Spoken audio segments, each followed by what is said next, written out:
Čau. Nejpadám úplně vymazlený takhle po ránu. Ale děcka, já jsem nemohl spát. Tohle je nový věc, co jsme udělali s taťkou a zrovna když jsem vám chtěl říct, jak je taťka borec, tak jsem zjistil, že nemůžu.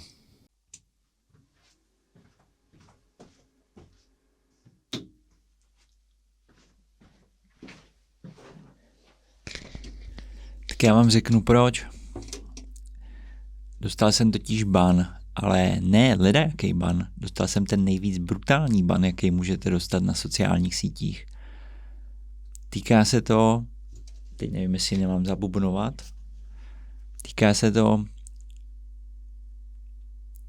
se to a přemýšlím, jak to říct, aby z toho nebyl problém. Odhalení toho, co máme dole u dětí. Prostě absolutní bullshit. Takže jsem automaticky hned podal odvolání a k mojemu velkému překvapení jsem zjistil, že vlastně se to potvrdilo, že jsem přidal příspěvek, kde by něco takového bylo a je to absolutně křivý obvinění. Já myslím, že lidi, co mě sledovali, tak asi by si toho všimli, že něco takového se tam objevilo. Já jediný storíčko z poslední doby, který jsem přidal s dítětem, tak bylo, kdy Mia ležela na terase, měli jsme táborák a byla tam jako normálně oblečená. Prostě absolutní bullshit. A i přesto všechno vlastně došlo k tomu, že mě úplně smazali Instagram. Přišel jsem o soukromý Facebook. Na soukromý Facebook mám navázaný Facebook Marek Musil foto, což znamená, že vlastně jsem úplně byl odříznutý jako od komunikace s lidma. On je prostě zajímavý, že člověk až do momentu, než se tohle stane, tak si vůbec neuvědomí, že na to hodně spolíhal. Že spolíhal na něco, co vlastně vůbec není jeho a na co jakože si myslí, že má nárok a zároveň o tom může během jako chviličky přijít.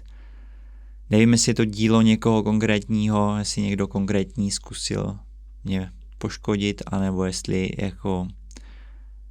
prostě Instagram nějakým AI agentem vyhodnocuje obsah a prostě něco blbě interpretoval, ale blbý je, že zatím nevím, jak to vlastně vrátit zpátky. Takže jsem založil nový Instagram, ten okamžitě včera večer mě došlo upozornění, že se vydávám za někoho, kdo nejsem a že je podezření kdyby na spojení s osobou, která byla zabanovaná na této síti a natočil jsem nějaký potvrzení, jako video potvrzení, že jsem to já, blablabla a dneska ráno jsem zjistil, že mě odblokovali tento nový účet.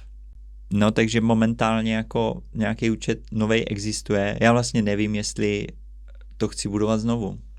Ono, když se to tady v úterý vlastně stalo, tak já jsem přemýšlel, jestli to není vlastně signál, abych tady s tímhle jako skončil, protože já nevím, jestli mám ještě energii na to, aby jsem investoval tu snahu a sílu do budování nějaké komunity a do této soutěže jako popularity, protože nás fotografuje prostě strašně moc a je to jako někdy těžký. Tohle byla třeba věc, která mě teďka jako dost dramaticky rozhodila.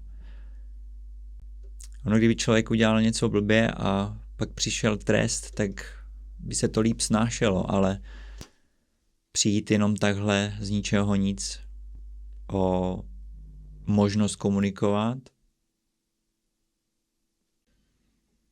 je to prostě na hovno.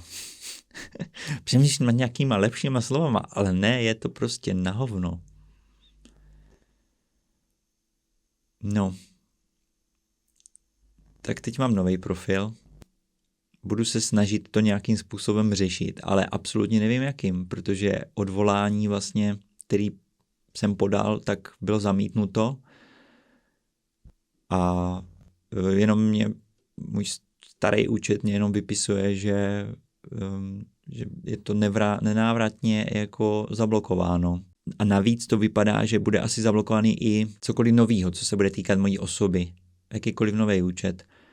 Jenomže já jako odmítám se vydávat za někoho jiného, když jsem byl vyhozený od někud pro něco, co není pravda. Takže jsem to s váma chtěl sdílet, chtěl jsem to vysvětlit a chtěl jsem říct, abyste možná nepostavili svoje podnikání na něčem, co vůbec nemáte v rukou. Jo? Tady je blbý, že ono u fotografa ani jiná varianta, než že postaví svoje podnikání na Instagramu a nějaké prezenci na sociálních sítích. Ona asi ani ta jiná cesta neexistuje. Takže třeba se to k vám dostane. Budu doufat a budu bojovat, když mě ještě nějaký síly na to zbydou. Tak se mějte a čauko.